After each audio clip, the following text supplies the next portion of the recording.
Good afternoon বন্ধুরা, চলে এলাম আজকে দুপুরে লাঞ্চ নিয়ে। তো দেখো আমি আজকে দুপুরে কি কি লাঞ্চে বানিয়েছি। প্রথমত বানিয়েছি আমি প্লেন রাইসের সাথে আমি বানিয়েছি শুক্তো না শুটকি মাছ ভাজা। শুটকি মাছ ভাজাটা খাবো বলে একটু ওপর থেকে তেল দিলাম, কাঁচা তেল দিয়ে এই ভাতটা খাবো।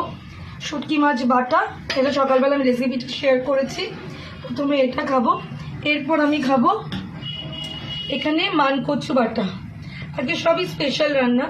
মানকচু বাটা এটার সাথে খাবো বলে আমি একটা কাঁচা লঙ্কা নিয়েছি। এরপর আমি চলে যাব এই দুটো খেয়ে। লাউটা করেছি পোস্ত আর নারকোল দিয়ে। নারকোল আজকে কুড়িয়েছিলাম এই মানকচুর জন্যে, তো সেটা একটু থেকে গেছে, তো লাউটা দিয়ে বানিয়েছি, খুব টেস্টি হয়েছে পোস্ত আর নারকোল কুড়ো দিয়ে। তারপর চলে এলাম ফুলকপির একটা রসা করেছি, বেশ কষা করে করেছি, খুব সুন্দর খেতে হয়েছে স্বাদটা।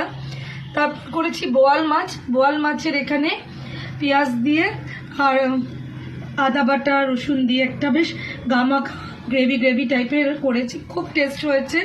ছেলে খেয়ে কলেজে যাওয়ার সময় বড় ছেলে বলে গেছে। আর সর্বশেষ হচ্ছে চাটনি, যেটা ছাড়া এখন দুপুরবেলা খাওয়া চলেই না। এখন 12 মাসে আমাদের চাটনি লাগে বাড়িতে। আর এরপর চলে এলাম স্যালাডে আজকে পেঁয়াজ আর টমেটো আছে, কাঁচা লঙ্কা আছে, শসা আজকে শেষ হয়ে গেছে তাই শসা নেই। আর এর সাথে রয়েছে আমার অনেকগুলো ভালোবাসা। এই সমস্ত রান্না আজকে আমি দুপুরের জন্য করেছি, দুপুরে লাঞ্চে। এই রান্নাটা মানে শুটকি মাছ বাটা আমার খুব প্রিয়, আজকে আমি একটু ভাত বেশি খাবো। তারপর এই মানকচু বাটা, এটাও খুব প্রিয়, আজকে একটু ভাত বেশি চলে যাবে ওই জন্য পেটে। আর প্রত্যেকটা লাউটাও ভালো লাগে, ফুলের চাটনি, তো এটা চাটনি, এর তো কোনো জুড়ি মেলে না। আর ফুলকপিটাও একটু রসিয়ে করেছি, যেহেতু এখন ফুলকপিটা একটু রসিয়ে না করলে ভালো লাগবে না। তো এই হলো আমার আজকে টোটাল মেনু। তো এবার বন্ধুরা তোমরা বলো তোমাদের এর মধ্যে কার কোনটা বেশি পছন্দ। আমি জানি বেশি মানুষেরই এখানে শুটকি বাটাটা পছন্দ হবে, তারপর মানকচু বাটাটা পছন্দ হবে। এবার যাই হোক, যেমনই হোক, অনেকে ওলো বলে, কিন্তু আমি মানকচুই বলি।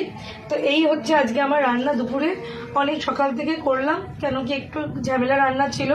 কার কোনটা ভালো লাগে আমাকে কমেন্ট করে অবশ্যই জানিও। আর একটা কমেন্ট করে যেও, একটা লাইক শেয়ার করে যেও, ভালো লাগলে অবশ্যই জানিও কার কোন ডিশটা বেশি প্রিয়। আমার তো বলে দিলাম কোনগুলো প্রিয়, এবার তোমাদের পালা, লাইক কমেন্ট শেয়ার করে যেও। আর অবশ্যই দিদিকে জানিও এর মধ্যে কোনটা তোমার ফেভারিট। তো চলো বন্ধুরা, গুড আফটারনুন।